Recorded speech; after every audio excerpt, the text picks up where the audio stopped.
Welcome to Asra news. నేను మీ JSK. మళ్ళీ మీకు ఒక నిజం తెలవాలి. ప్రజలకు ప్రతి ఒక్కరికి, మహబూబాబాద్ నియోజకవర్గ జిల్లా ప్రజలకు ప్రతి ఒక్కరికి కూడా నిజం తెలవాలి. నిజం కోసం మళ్ళీ మీ ముందుకి ఆధారాలతో ముందుకు వచ్చిన. ఎందుకంటే నేను రిపోర్టర్గా జాయిన్ అయ్యి ఇప్పటికి ఏడేళ్ల దగ్గర నుంచి ఏ వార్త రాసినా కూడా ఆధారం లేకుండా ఇంతవరకు వార్త రాసిన పరిస్థితి లేదు. ఎందుకనంటే ఆధారం ఉంటేనే వార్త రాయాలి. నోటికి వచ్చినట్టు ఎవడో చెప్తే రాయడానికి నేను ఇక్కడ రిపోర్టర్గా పనిచేయట్లేదు. ఓకేనా? యాజ్ అ జర్నలిస్ట్గా ఎవిడెన్స్తో మేము ముందుకు వస్తున్నా, ప్రతి ఒక్కటి బయట పెడుతున్నా. ఓకే, ఇప్పుడు జస్ట్ నిన్నగాక మొన్న కొంతమంది సిపిఐ మరియు సిపిఐ పార్టీ వాళ్ళు ఒక చిన్న తప్పుడు ప్రచారం ప్రజల్లోకి తీసుకెళ్లే ప్రయత్నం చేశారు. ఎందుకంటే వాళ్ళ ఉనికిని కూడా వాళ్ళు కాపాడుకోవాలి కాబట్టి వాళ్ళు చేసిన ప్రయత్నం ఏంటి, ప్రజల్ని మభ్యపెట్టింది ఎలా. నేను ఇప్పటికి చెప్తున్నా సిపిఐ పార్టీ వాళ్ళకి, మీరంటే ప్రజలకి గతంలో ఒక నమ్మకం ఉంది. ఆ నమ్మకాన్ని, ఆ ఉనికిని పోగొట్టుకోకుండా మీరు ప్రయత్నం చేయండి. ప్రజల కోసం మీరు పనిచేయండి. మనం సపోర్ట్ చేసిన పార్టీ అయినా కూడా తప్పు చేస్తే ఇది తప్పు అని నిలదీయండి. కానీ ఇలా చేయడం సరికాదు. నేను చెప్తున్నా, మీరు ఏం చేశారో, ఏం తప్పు చేశారో నేను చెప్తున్నా. మహబూబాబాద్ మున్సిపాలిటీకి జీవో నెంబర్ 34 పేరుతో 50 కోట్ల నిధులు ఇవ్వకుండానే మీరు ఆవిష్కరించిన 50 కోట్ల అభివృద్ధి పైలాన్ను ఉంచాలా, తొలగించాలా అంటూ ఇదొకటి చేసి, చూడండి, ఇదొకటి చేసి దీని తర్వాత ఏం చేశారంటే ఆ పైలాన్ పైన ఒక నల్లగుడ్డ కట్టారు. మరి ఇది ఎవరిని మభ్య పెట్టడానికి? ప్రజలనా, లేక మిమ్మల్ని నమ్మిన జనాలు, మీ పార్టీనా? ఎవరిని మభ్య పెట్టడానికి? మీ పార్టీని మీరు కాపాడుకోవడానికి చేసే ప్రయత్నంలో మీ ఉనికిని మీరు పోగొట్టుకుంటున్నారు. అది మర్చిపోతున్నారు. రైట్. అలాగే దీనికి సంబంధించిన ఇప్పుడు 50 కోట్ల నిధులకు సంబంధించిన పైలాన్ ఊడదీద్దామని చెప్పేసి మీరు ఒక మాట మాట్లాడేది కదా, దానికి సంబంధించిన ఎవిడెన్స్ నేను తీసుకొస్తా. ఆధారాలు ఉంటేనే నేను మాట్లాడతా. ఓకేనా? ఆధారాలు లేకుండా నేను ఇంతవరకు మాట్లాడలేదు, మాట్లాడను కూడా. ఇది ఆ 50 కోట్ల రూపాయలకు సంబంధించిన వర్క్ ఎస్టిమేట్ అండ్ కాంట్రాక్ట్స్ అన్ని ఇందులోనే ఉన్నాయి. ఇది 50 crores. ఇది చూడండి ఒక్కసారి మళ్ళీ. Office of the municipality Mahabubabad special development fund 50 crores FY 2022-2023 bill ఇది.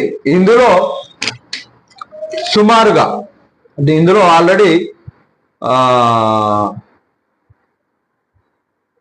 16 వార్డులు టెండర్లు అయిపోయినాయి.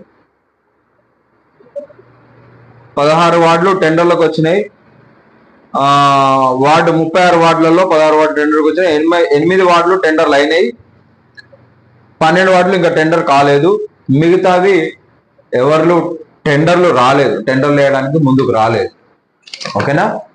మేము అందరి కాంట్రాక్టర్స్కి అందరికీ ఇవన్నీ పంపినాము. మీకు ఒకవేళ ఈ ఎవిడెన్స్ కావాలంటే నా ఆఫీస్కి రండి. నా ఆఫీస్ ఇక్కడ మహబూబాద్లోనే ఉంటుంది. ఇక్కడ మహబూబాద్ లో మెయిన్ రోడ్ మీద నా ఆఫీస్ ఉంటుంది. నా ఆఫీస్ దగ్గరికి రండి. ఇక్కడ మీరు ఇక్కడికి వచ్చిన వెంటనే నేను పూర్తి వివరాలు మీకు ఇస్తా. ఏ అధికారి వచ్చినా పర్వాలేదు, ఏ ప్రజాప్రతినిధి, ఏ నాయకుడు వచ్చినా పర్లేదు. ఇందులో ఆల్రెడీ 15 నుండి 21 కోట్ల వరకు వర్క్ స్టార్ట్ అయిపోయినాయి. కొన్ని అండర్ ప్రాసెస్ లో ఉన్నాయి, కొన్ని కంప్లీట్ అయిపోయినాయి. అంటే కంప్లీట్ అయినాయి దరిదాపులో 15 కోట్లకు మించి ఉన్నాయి. మరి 50 కోట్లు గారడే అనుకుందాం, మీరు తెచ్చింది కూడా గారడే అనుకుందాం. ఇది ఇంకో విషయం చూపెడతాం. 26th వార్డులో ఒకటి వీళ్ళు పాంప్లెంట్ పంచడం జరిగింది. మొన్న రీసెంట్ గా పాంప్లెంట్లు పంచుతూ ఒక తప్పుడు ప్రచారాన్ని ప్రజలకు చేరవేస్తూ ఇలాంటి ప్రయత్నాలు చేస్తా ఉన్నారు. ఎందుకంటే వాళ్ళ ఉనికిని వాళ్ళు కాపాడుకోవడం కోసం మిగతా వాళ్ళని బలి చేద్దామనే ఆలోచనలో వీళ్ళు ప్రయత్నం చేస్తున్నారు. సో నేను అది మీకు ఒక్కసారి మళ్ళీ చూపించే ప్రయత్నం చేస్తాను. 26th వార్డు పేరు పెట్టేసి ఒక పాంప్లెంట్ పంచుతారు. Okay, 26th ward. Okay right. ఇందులో ఆల్రెడీ 3 సీసీ రోడ్లు ఆల్రెడీ కంప్లీట్ అయిపోయిన రోడ్లను కూడా ఇందులో పాంప్లెంట్లు వేసుకుంటారు. ఈ పాంప్లెంట్ చూడండి, ఈ పాంప్లెంట్ ఇది, ఈ పాంప్లెంట్ 26వ వార్డులో తప్పుడు రాతలు రాస్తూ తప్పుడు ప్రచారం చేస్తారు. ఇది ఎంతవరకు కరెక్ట్?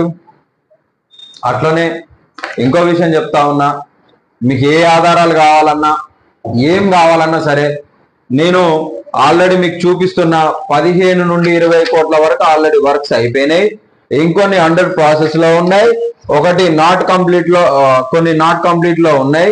ఇవన్నీ కంప్లీట్ అయిన వర్క్స్, ఇవన్నీ అండర్ ప్రాసెస్ లో ఉన్నాయి. ఇవి నాట్ స్టార్టెడ్ అంటే ఇంకా స్టార్ట్ చేయని పనులు. ఇవి ఎవరిని అడగాలి మీరు? ఇప్పుడు గత ప్రభుత్వం ఉన్నంత వరకు ఇచ్చిన హామీలలో ఆల్రెడీ 15 నుండి 20 కోట్ల పని అయిపోయింది.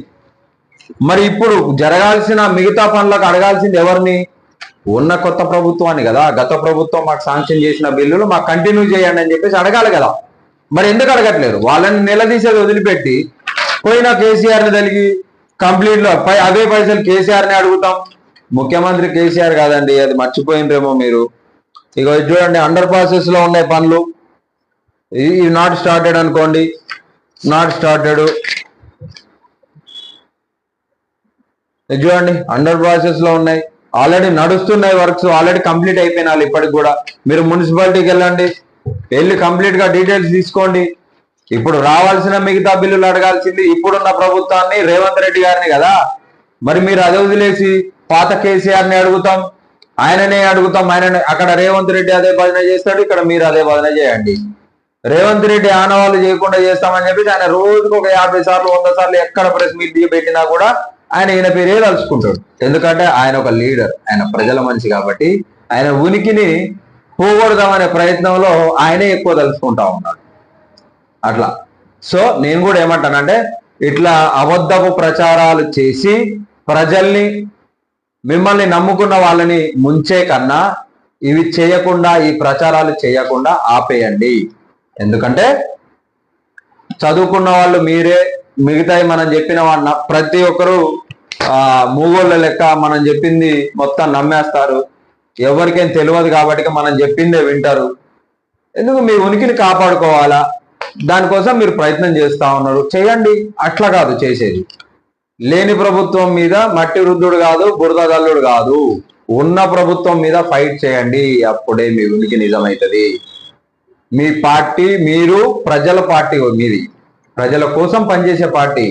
కానీ ఇప్పుడు ఒక కాంగ్రెస్ పార్టీ కోసం ఒక తొత్తుగా పనిచేస్తున్నటువంటి మీరు ప్రభుత్వాన్ని నిలదీసే దమ్ము లేక, అక్కడి నుంచి వచ్చే రాబడి ఆగిపోతుందనే భయంతో ఈ అబద్ధపు ప్రచారాలు చేస్తా ఉన్నారు. అవన్నీ బంద్ చేయండి.